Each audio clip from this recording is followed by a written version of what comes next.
Hello, hello, and welcome to the podcast according to Captain Ron's record. And today we have Guy Fieri. Welcome. Oh, what?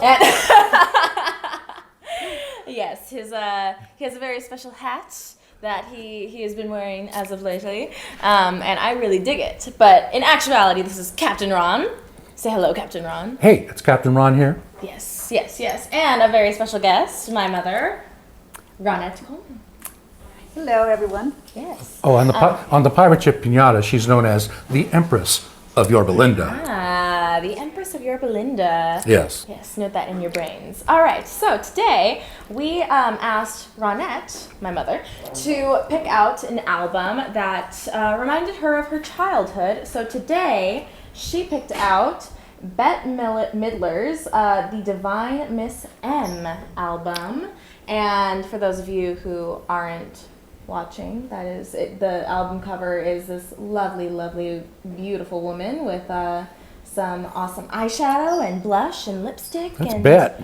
cool stuff. Wild Bette. Wild Bette. Yeah. All right, so why did you pick this album, Mom? Well, Dad took me to one of her concerts, and she was quite outrageous.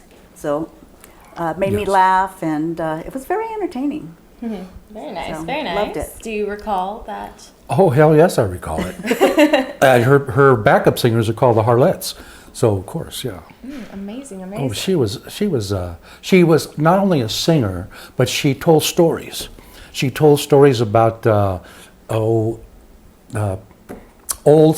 style movie stars that were kind of bawdy, because that was her persona. She was a real bawdy, buxom woman who didn't mind flashing it around. So Bette was always a great performer. Very body positive. Yes, she was. She was just relentless. She just came out there and just went for it. So we had a good time. I think it was at the Dorothy Chandler Pavilion in Los Angeles where we went. Yeah. So that was the first concert that I took Ronette to. I don't know, you must have been about 10, 12 years old. I don't know. Yeah, probably around that. Yeah, you were just a young girl. Yeah. Yeah, even before you were a teenager. And she could work the stage big time. Yeah, yeah. She'd go back and forth. The and whole stage kick was hers. in and Yeah. holler in. Yeah. Oh, and well, I guess the joke she told was Sophie Tucker. That was one of her personas.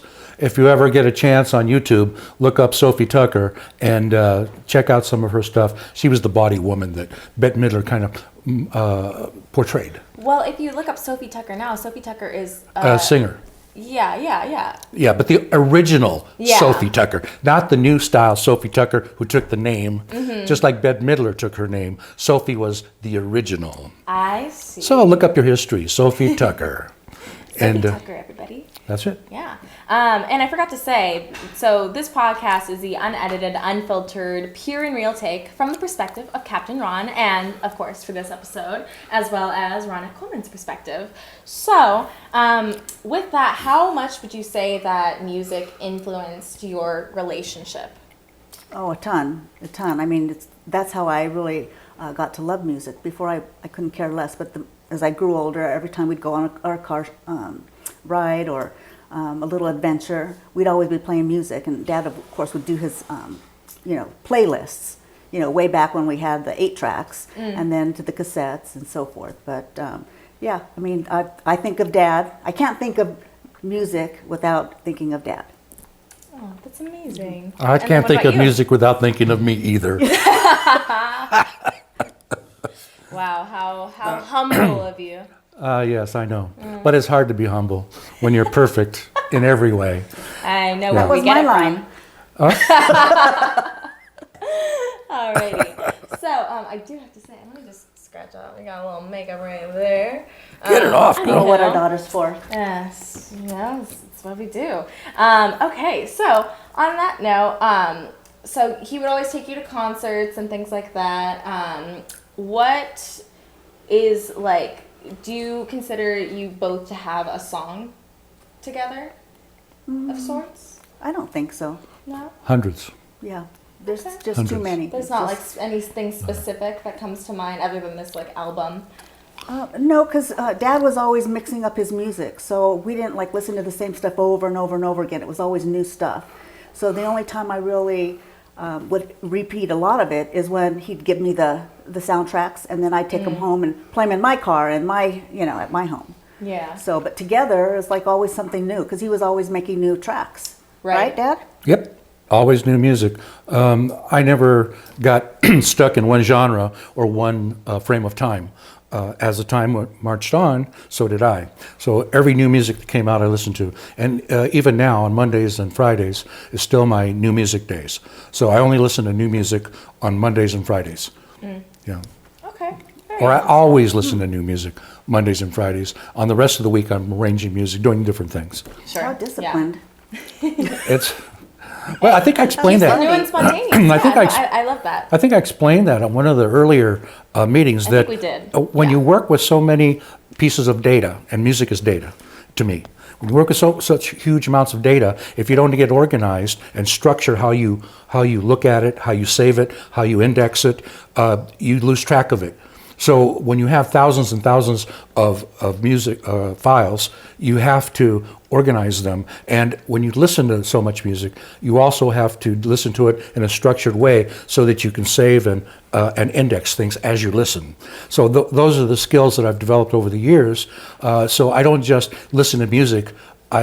Casually, I listen to music and sort and make decisions on it as I'm listening, and add it to my collection and index it. Can you hear me, Julian? Sorry, my mic I think died. Did your mic die? I can hear you. It died. Oh yeah. Does that go? I can Right. hear you through them. Okay. Oh, but yeah, you can it hear me died. fine?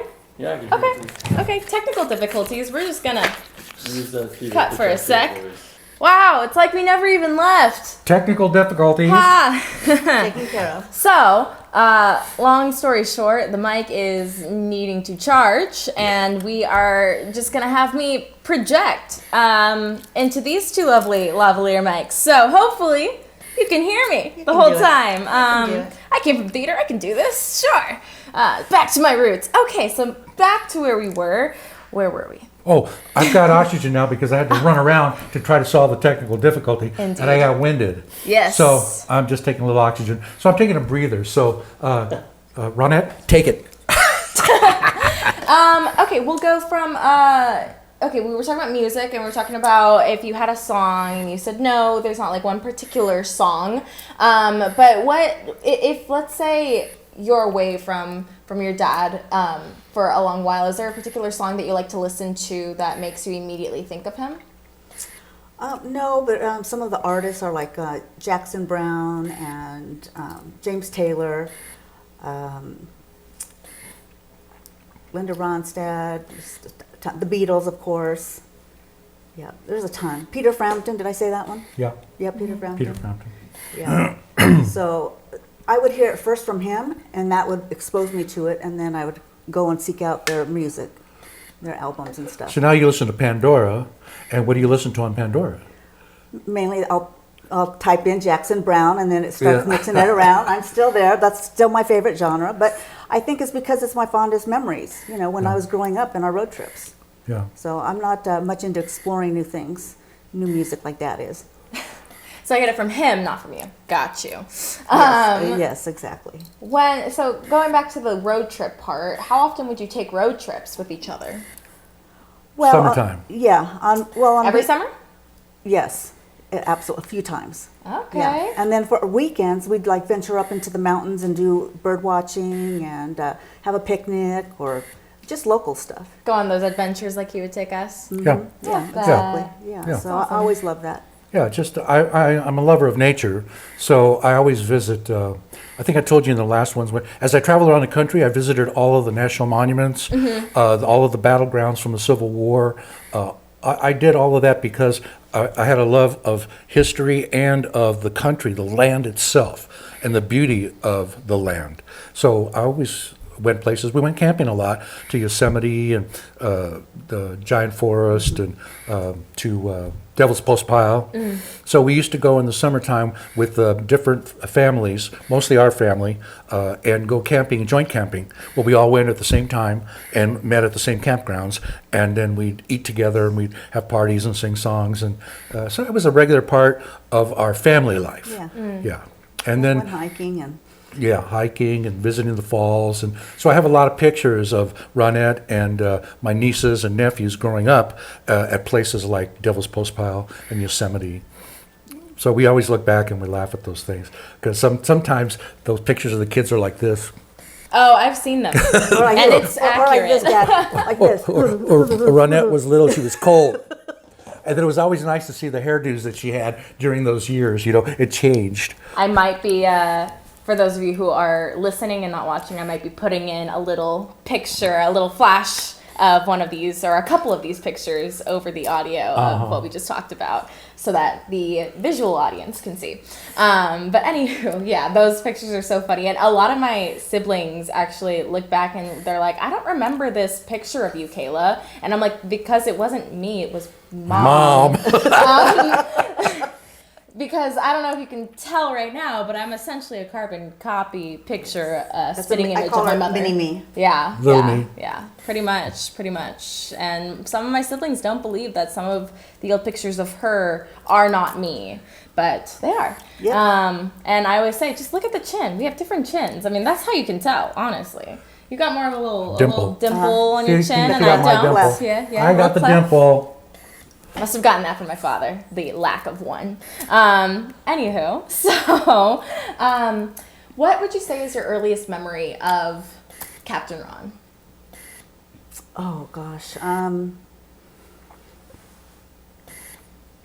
don't know. I think just on the weekends when we'd go. Well, no, actually before that, over at the house in Whittier. Yeah. So we would, just do family things and. I don't know, just hang out mainly. I don't remember taking too many adventures back then when you and Mom were Horseback married. riding.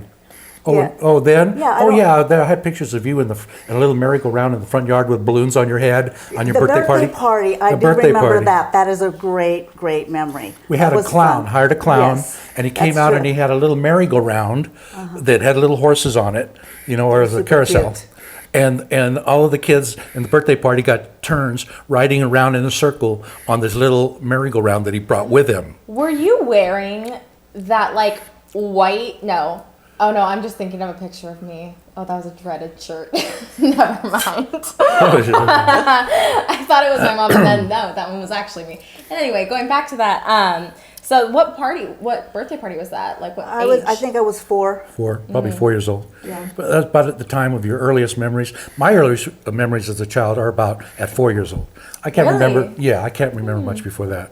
About 4 years old. It was in late 1948, maybe 49. I remember events at that time.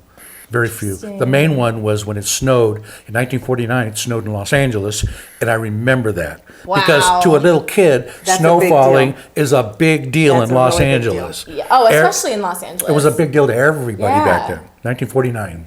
Was that the last? When was the last time it snowed in Los Angeles? It snowed at least once since then. Yeah, when the cold wave came down. Yeah, Oh yeah. it snowed a few You've seen the times. snow here before. It's rare though. I've seen the hail here in Yorba Linda before, but not snow. I think so. No, no, definitely not. Check with I the remember weatherman. my first Check with the memory weatherman. of snow was up in Lake Arrowhead, and I don't even know where we were, but we were somewhere in Lake Arrowhead, and it was snowing, and I was like, oh, so this is what it's like. Let me eat it. Why can't I taste anything? Yeah. But so then My earliest memory when I was a kid, my very, very first early memory, is I was in the crib at Grandma Mercy's house, and I was crying and I wanted out, and nobody would come to get me. Of course. So I don't think you were home, Dad, because you would have come to get me. I would have come to get you. Yeah. I was probably in Vietnam. I then. think you were in Vietnam. Yeah. You were just about 2 years old, 2 or 3. so if that's your earliest memory, then when did you first start to like remember your dad around? In the Whittier house. Yeah. Yeah. So After I a got couple back years from after Vietnam. that? No, 1966. And remind me of how long you were away from her while you were stationed out there? A year. A year? Oh, okay. Yeah. Got you. Okay. Yeah. Cool.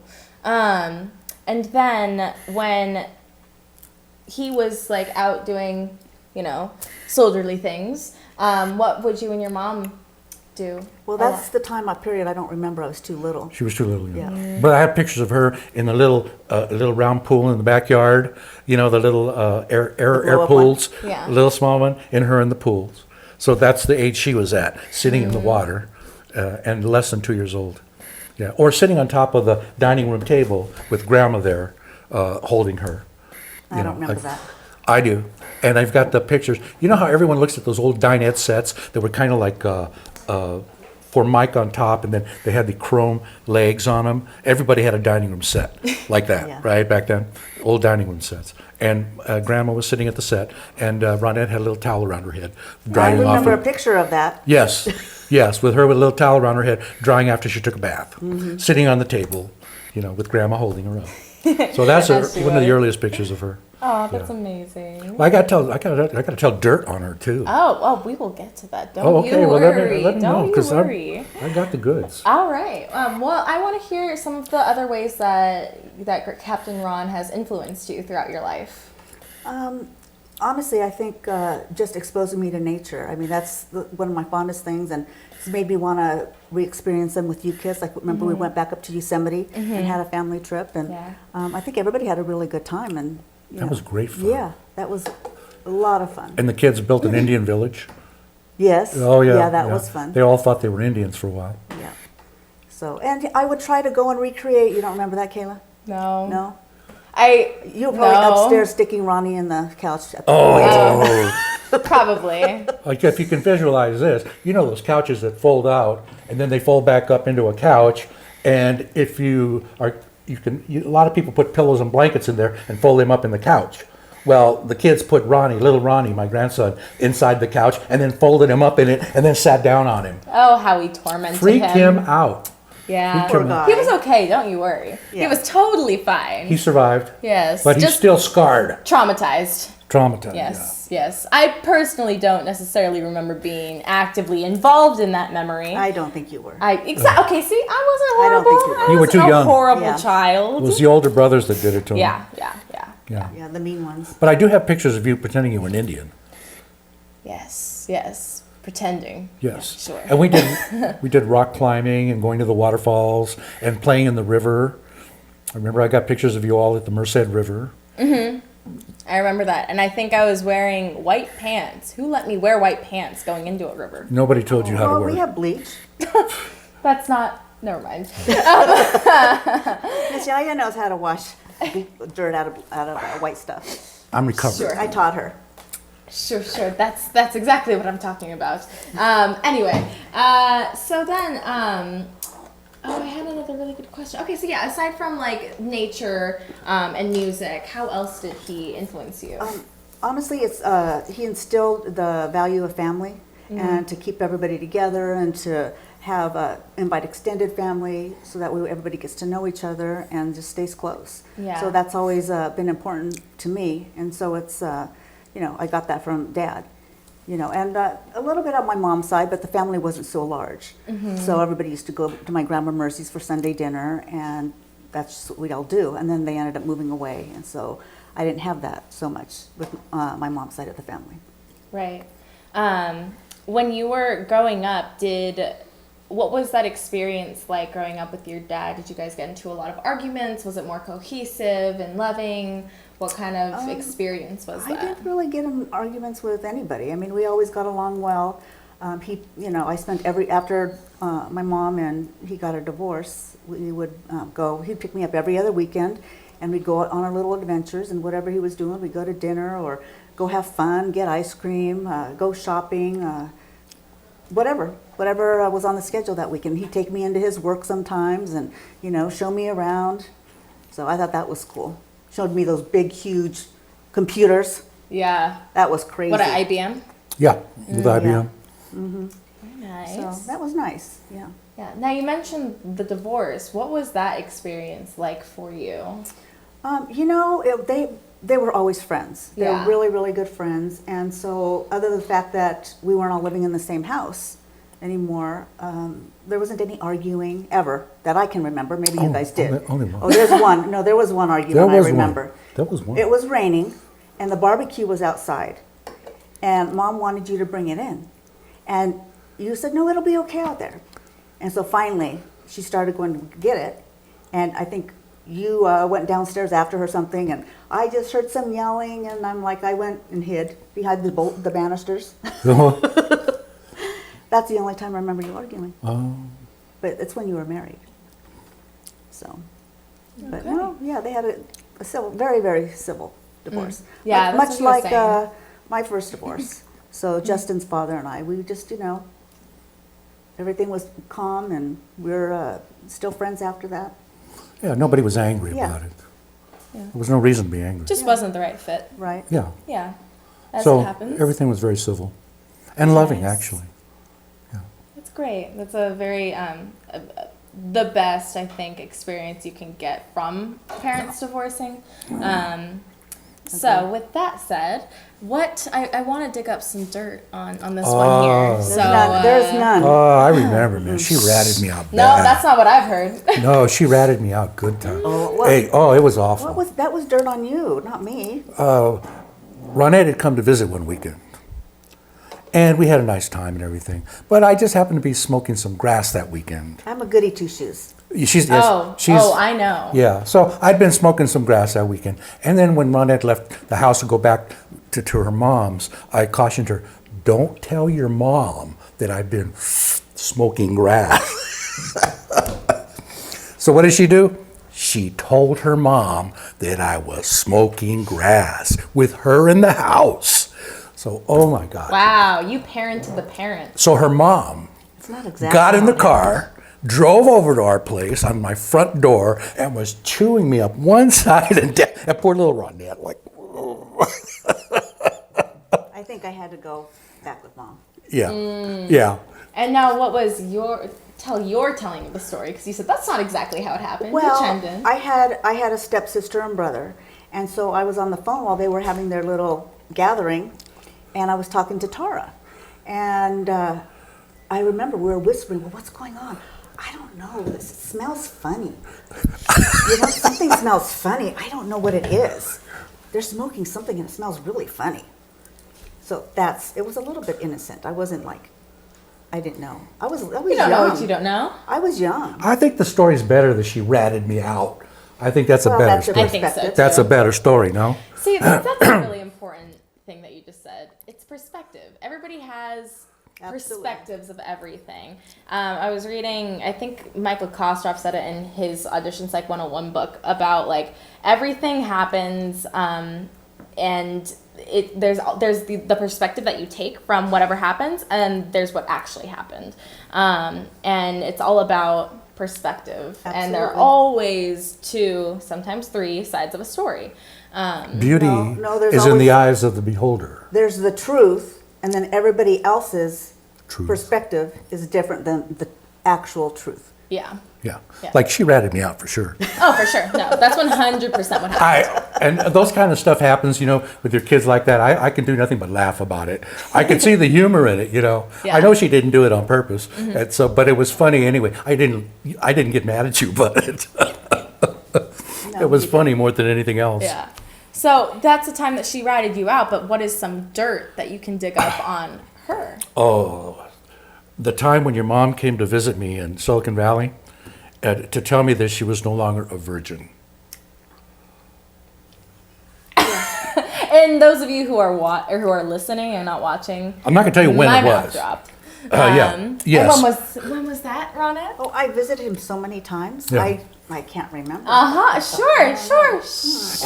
I think it happened when I was treating her like the little princess daughter that she was to me, and then she came out with something like, "Well, Dad, you don't think that I'm still a virgin, are you? Do you?" Something like that. He says, "Oh, you're not." She says, "No." So I said, "Good, let's get out the champagne." So we got out champagne. We celebrated. And we celebrated that she was no longer a virgin. So we all had a good time. And then he probably called my mom. Oh, No, I wasn't that stupid. Jesus. No, I didn't tell your mom. so you told your dad before you told your mom that you weren't a Well, virgin? yeah, it was safer to tell him. Oh, interesting. Judging by my response, I'd say that's true. So was your mom kind of a hard ass then? No, she used to want to be a nun. So, Oh. Yeah, so. Oh, I didn't know that. I don't really know much about your I mom know. because she was was so young You when were- she you were She was very passed away. religious. Yes. Oh, I know where she gets it from now. Yeah. Maybe that's why we didn't last. Yeah. Could be Dad. I was on God's bad side. You know. No, Dad, you're still on God's good side. Am I? Oh, okay. Yeah, I had a chat with him this morning. Yeah, I know. I know. Our chapel's always filled with her. She's always down there at the chapel on the pinata. Got you. Yeah, Miss if you- Empress. Yeah, the Empress Ronette. If we ever can't find her around the pinata, we just go in the chapel and there she is, you know, praying to God. Probably. Yeah, she's on first name terms with God. Yes, this is truth. Now, since we, dare I play devil's advocate, since we brought up God, shall we dive into some stuff that you never told Captain Ron that happened, maybe? When, did you ever, like, I don't know if you could get away with this, but did you ever tell your mom that you were going to stay at your dad's and tell your dad that you were going to go stay at your mom's or something and sneak out or anything like that? You never snuck out? Oh, no, I snuck out. Oh, okay. So there we go. I didn't tell either one of them. Oh, okay. And now, how often would you sneak out? Oh, not very often. No, What's not very often? once in a while. And once in a while. Yeah. And what was the reason? Let's share the reason you Yes. snuck out with us. Oh, because I had puppy love. Uh-huh. And what was that experience like? Oh, it was fun. We were just hanging out. Oh, just hanging out, not doing any funny business or anything. Well, does kissing count? Okay. Okay, I guess I'll just leave it at that. Okay.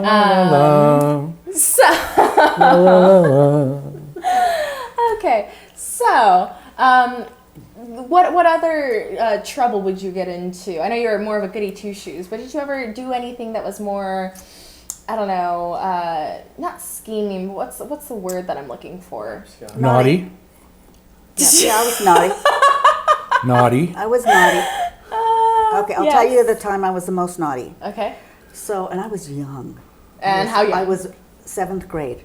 Oh, okay. Okay, I was maybe 8th. I think I was in 7th grade. And I got straight A's all the time. And I thought school was super, super boring. So I'm like, that's a waste of my time. So I'd stay home and I saw Papu drinking some vodka. That's what he used to like to drink. So I thought I'd sample it. And so I was sampling it, and I'm like, oh, this is pretty good. And then, I don't know, that was kind of boring too. But I literally cut class like a couple days, and then I got sick. And then the school called. Yeah, so because you I missed was too too many many days days in in a a row, row. yeah. So Yeah. that was about the naughtiest. Wow. I know, I'm pretty boring. Yeah, a little bit. But that's okay. You did some fun stuff, I guess. All right, and then what about you? Did you ever know something that she did but never told her that you knew? No. She was always the princess, and she was always the angel child. So Ronette was goody two-shoes, the real deal. So she very rarely ever did anything out of character, and if she did, it was pretty innocent stuff. That's what I know of her. And to this day, she's still a princess. Actually, she's graduated. She was a queen for a while. She's now the empress. So, you know, she gets ahead. What can I say? She's So earned it all. I'll tell you a story. I don't know if she ever told you this, but I'll tell you a story Oh, good. to show how much of a goody two shoes she is. So, when you were first starting to, like, I guess maybe not first starting to, like, your fingers were hurting and you wanted more medicinal marijuana or yeah. something. And I had a medical marijuana card at the time. And so my mom asked me, she was like, she didn't know I had one, but she was like, so she was talking with one of her friends on the couch and they were whispering and I was like, what's going on? And she was like, do you have any marijuana? And I was like, I don't know what you're talking about. And she's like, I know you smoke. And I'm like, I carefully calculated the situation and I was like, you know what? Yeah, I do. I have a little bit left. Why? And she was like, because Grandpa needs some and he's really in pain right now and he needs some. And I was like, okay, I'll be right back. I go upstairs, grab this, like, the tiniest little nug that I have left, and I bring it downstairs in this little box that I would keep it in, and I open it up, and she's like, what is that? And I'm like, that's weed, Mom. And she was like, you can smoke that? I was like, yes, you can smoke that. And she was like, how? And then I try to pick it up, and she's like, no, don't touch it. I'm like, what do you think I'm gonna do with it? So, just to show, she didn't even really know what weed looked like. So. You know, it's nice having the grandkids around the house because occasionally I find their stash, Yeah. and so I find their stash, and then I take it into my room. Oh my gosh. Yeah. So I get free grass. You know, I still have a little bit left. And the last time Ronnie was here, That's my younger brother. One time you were visiting, I think at Mahogany, and you must have left it behind or something. in the freezer. No, was it in the freezer? I thought it just wasn't. So I went and I hid it in the back of the freezer. In the freezer? Yes, to keep it fresh. Really? Yes. Sure. Yeah. Oh, I guess so. And It's a plant. but I've never thought about it that way. later, when we moved, I went to go look for it again, or next time you came back, and it was gone. Yeah. I don't Wonder know. what happened to I don't it. know. Someone Don't took know. it. Don't Yeah, know. it just must have evaporated into the air. Yes, there was always somewhere, hiding someplace in the house that was a little bit of weed. Always, yeah. That was the first time I said you got me in trouble with your mom. Was all about weed. Well, it wasn't my fault. You don't know what you don't know. Speaking of hiding things, did you ever find anything of his that you were like, oh my God, or oh no, or oh, I'm mortified? No, No? no. Good thing I was good at hiding I've stuff. You had your hiding places. I've only found one thing that I was, and it wasn't Dad's, that I was like, oh my gosh, I caught them.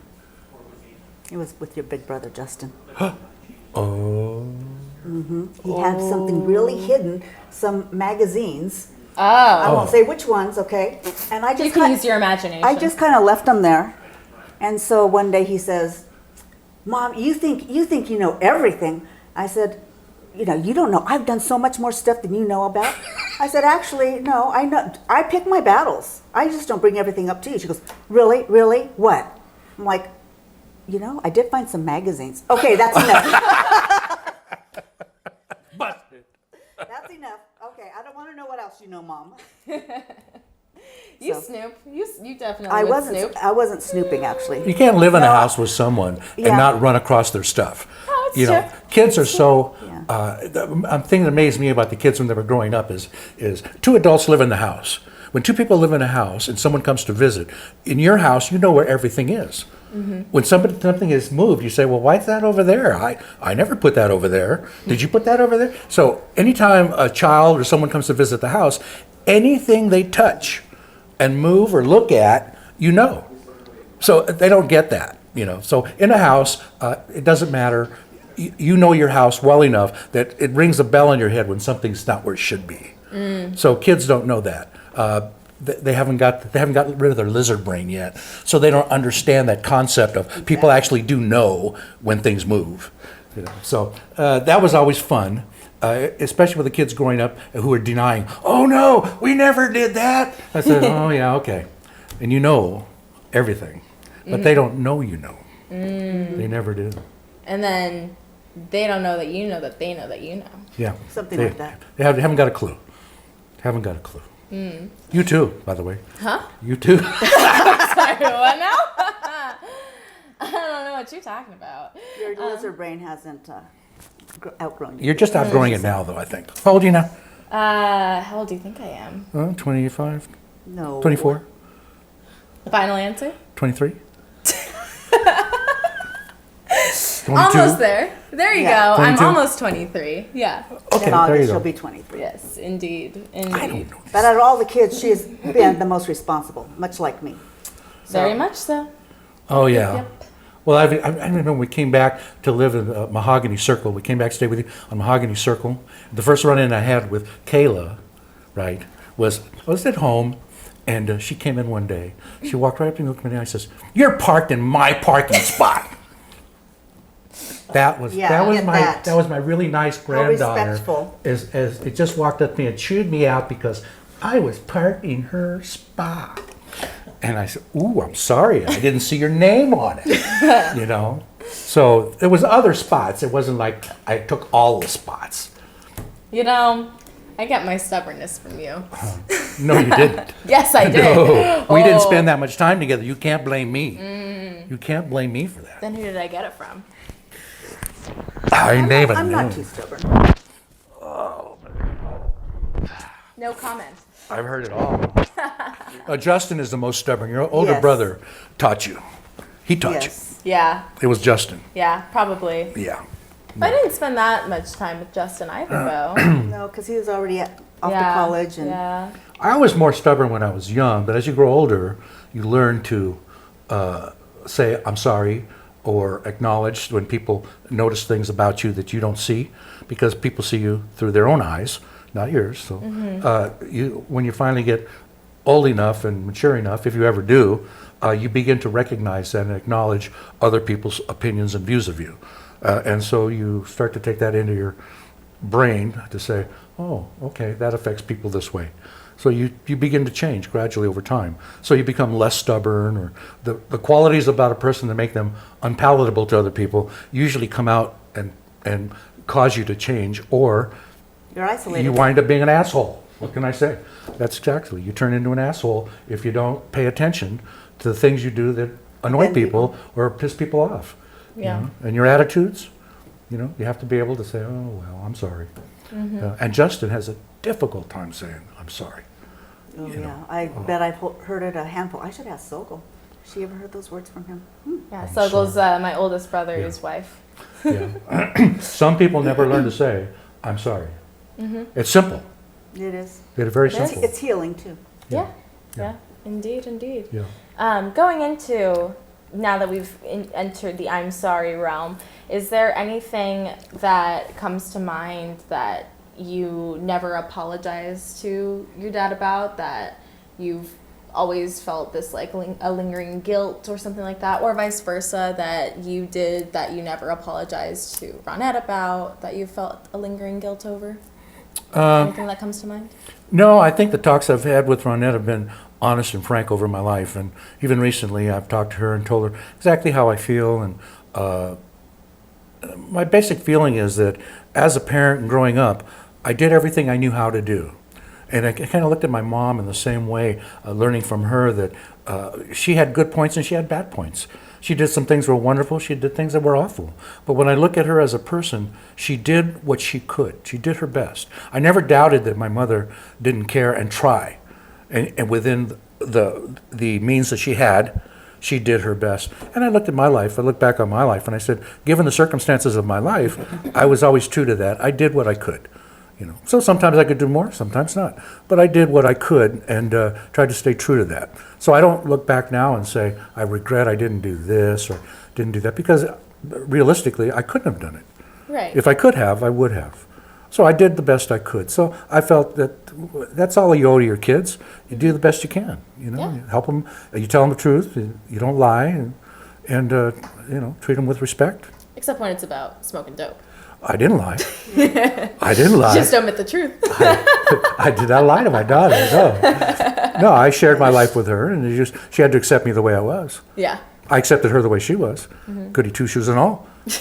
Well, I don't know. You give me a bad time about my God thing, though. God thing. No, I don't give you a bad time. No, my philosophy is, I told my kids, I'm an atheist.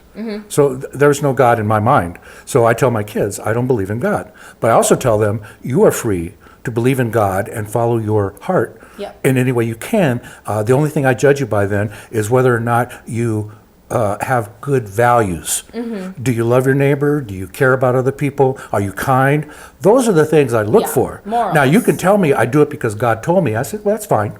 Or you can look at me and say, I do it because it's the right thing to do. That's fine too. So I never told my kids don't believe in God.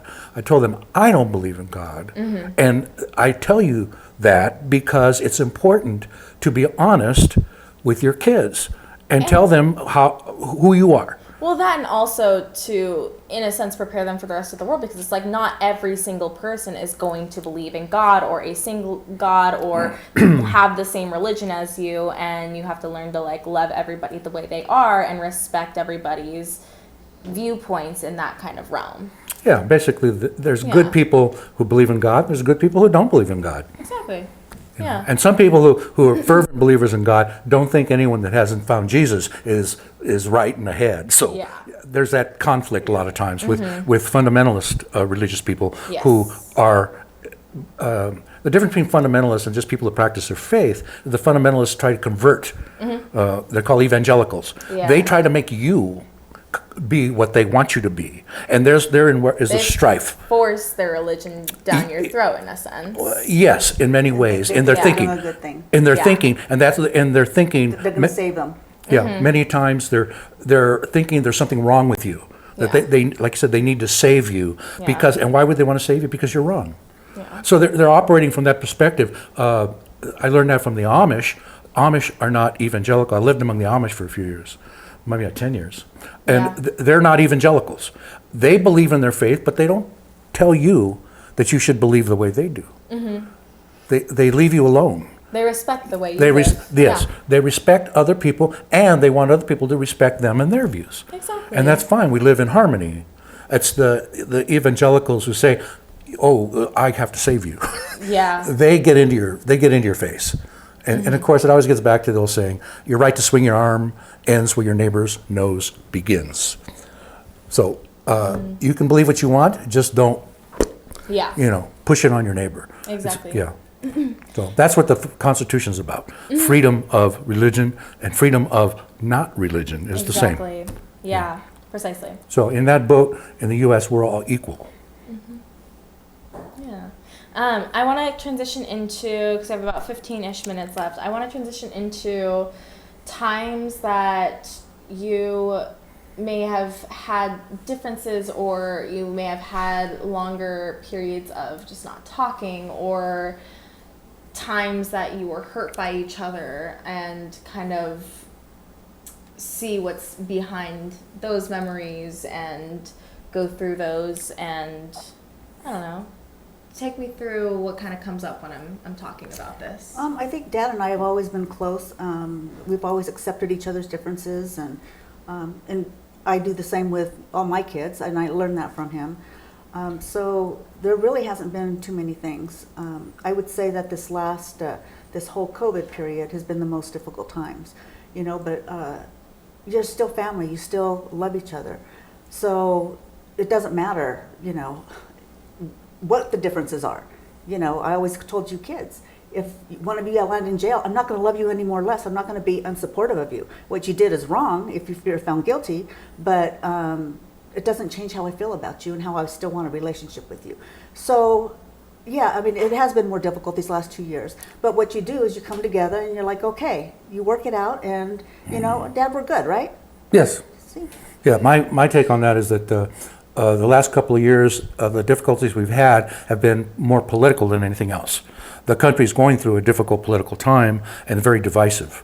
The politics, in my mind, the conservative politics have changed from monetary politics or fiscal responsibility, which is taxes, how our money's spent, in a conservative way, how we preserve things, and it's switched to social conservatism, which is a lot different than fiscal conservative. So in that transition, I have become a more less tolerant of the social conservative movement, which is basically fundamentalist type.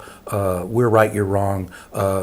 Anti-Muslim, anti-gay, anti-black, anti-books. You name it. There's a whole lot of conservative things that are going to have nothing to do with money and taxes and running a good government. They have to do with, I don't like you the way you are. I'm okay, but you're not okay. It's not okay to be the way you are. And that kind of politics is poison. It's like cancer. So when people get to feeling that they're going to tell you that you're wrong and you shouldn't live the way you live because they don't like you that way, that's xenophobia. You're different than me, so you're something wrong with you. So that has been a point of division in the last couple of years.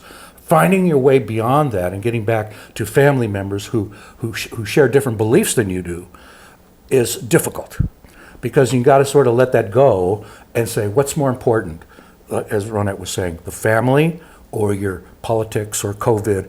What's more important? In the end, family is the most important. You have differences, but they're still the best part of your life is tied up in the relationship between you and the people who you grew up with and who you love. That is the most important thing in life, your family and the relationships you have. Not only just family, but friends also. Yeah. So maintaining those relationships is what brings you the joy in your life. I'm sitting here talking to you every week, every other week, about my life, and what do we talk about? The things that have gone on with me and friends, adventures I've had with people. Those things are memories that last a lifetime. Yeah. Politics, it just tears people apart. So it's been politics that have strained our relationship in the last 2 years. And I have tried not to really get into it, but to just let it go as much as I can. The politics to me is always, I judge people on what the results are. If you believe in something and it's about yourself and it's only about you, well, I believe this for me, fine. But if you believe something and then you push it on someone else and you do harm to someone else because of your beliefs, then that's when I start raising my hand and say, that's not right. It's okay if you believe that, but don't get other people to believe this because it's just, it hurts. So a lot of people have beliefs that are harmful.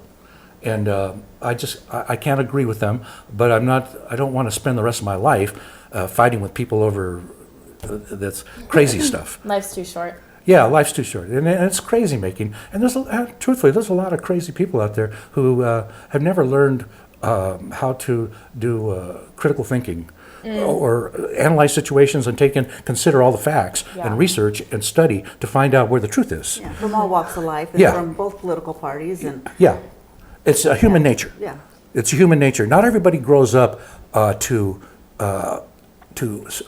be open to knowledge in all its forms, and to seek it, and constantly seek knowledge. You hear something, and you learn to recognize that doesn't ring true. Or things like people say it's too good to be true. Those are the little red flags in life that you learn about.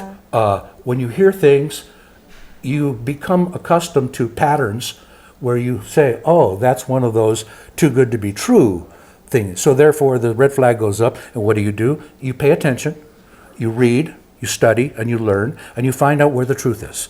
And so a lot of people don't do that. They hear someone say something, and it's they're like, oh, it's fact. Yeah, the easiest example is one of my neighbors said, the guy who lives down the street is a child molester. I don't know that he's a child molester, but I like my neighbor next door. And they said he is. So what do? I think that guy's a child molester. Well, that's how rumors start. That's how rumors start. And so if somebody told my neighbor was a child molester, if I wanted to have any dealings with them, I'd check it out and make sure that they were or they weren't, and give them the benefit of the doubt. Because people will lie. People will lie to you. Not always out of a spite or some evil intention. It's gossip. They can't help themselves. Yeah, there's something that's missing. There's a piece of information missing, and they fill it in with something that they can imagine, and then they make it true in their minds. A funny story: when I lived in Missouri among the Amish, when we first moved there, we bought a house and blah blah blah, and we were remodeling our house and doing a bunch of things in town, and the people didn't know who we were, because everybody was a small town. Everybody knew everybody, but they didn't know us. So they started a rumor about us. We were drug dealers from California who were coming and laundering our money in Missouri. So that's the kind of thing that happens when people don't know. They need to fill that lack of knowledge with something so that they can understand. And that's human nature. And so we always laughed about it now that we were drug dealers from California just because we bought some property and stuff. So it took a long time for people to get to know us. In fact, the house we lived in, we bought a house there, was called the Richardson House, because for the last 40, 50 years, the Richardson family lived there and owned it. And everybody in town called it the Richardson House. So when we got there and moved in, they said, oh, you live in the Richardson House. So that went on for almost 5 years before they began to accept it as our house. And then it became known, we called it the Arbor House. So then people started calling it the Arbor House. And now it's still the Arbor House. but that's just how people, try to fill in the blanks. It's the gossip. Yeah. So that was funny. We were drug dealers for a while. Yeah, what can you do? Can't remember That's, somebody take a that's the snippet best kind of that. drug dealer to be. Yeah. An innocent one. Yeah, we laughed heartily on that one. Yeah. All right. So now, with the last 10 minutes of the episode, I want to talk about your disease and how you're feeling, and get my mom Ronette's thoughts and her take on everything that's kind of happening right now. But let's start off with how you're feeling. I'm feeling pretty good. This last week, I went to 4 different doctor's appointments. Back in December, I filed for VA benefits for disability because I was in Vietnam during the Agent Orange era.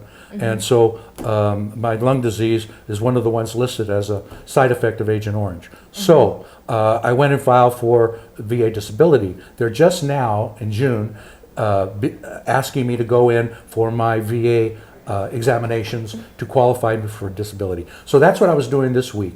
4 days I went to doctor's appointments this week. They took EKGs, all of that business, and more chest x-rays. But what I found out is that most of the problems I'm having right now are that my heartbeat gets really fast in order to keep my body oxygenated. So even when I'm when I'm sitting down and not using oxygen, I'm okay. But if I start talking a lot and getting animated, then my heart starts beating faster to keep my oxygen up. So that's where I am right now. This has been going on for about a month now. I've noticed that my heart rate goes up pretty high. And I've got to watch that because when your heart rate gets up to 115, 120, it's not good news. So, so that's what's been happening with me lately.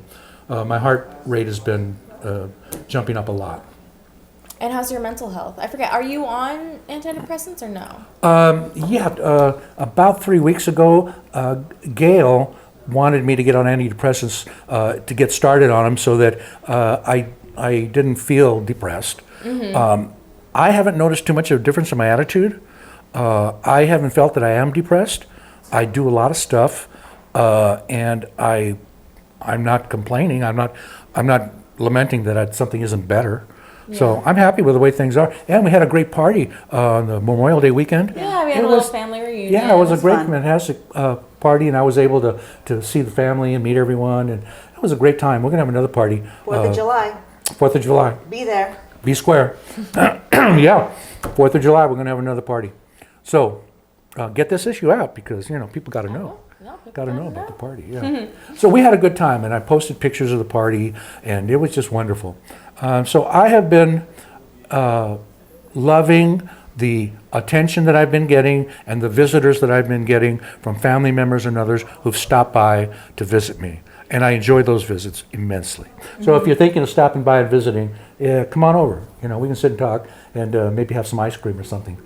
Something decadent. A root beer float, maybe. Oh, yes. Yes. I know where I love my root beer floats from now. Yeah. We can do that. Cool. We have this technology. So that's good to hear your progress and all of that. I want to hear how you, Mom, have been dealing with his disease and this realization of the terminal illness that he has and all of that jazz. Yeah, I've adjusted. I mean, at first, when I first learned about it, it was hard. But, I've been through a lot of loss. You know, I've lost my mom already and the baby and, of course, my grandparents and my, Tom. Yeah. But, when you find out something like this, I mean, it's one of the blessings out of it is like you realize you only have a limited amount of time. So I've been making a point more to come back, to California to spend more time. When I'm here, I've been trying to do like Friday night dinners, invite family, and whoever can come, they can come. But it ends up being a smaller groups, which is more one-on-one time with Grandpa. Like last night, Riley and Mel came, so it was Riley and Mel and Mr. Brown and I and Grandma and Grandpa and Yaya. So it's nice, and I just try to spend more time here. It also helped us get over the political mishmash that's been in family politics in the last couple of years. So we're focusing back on our human needs rather than political needs.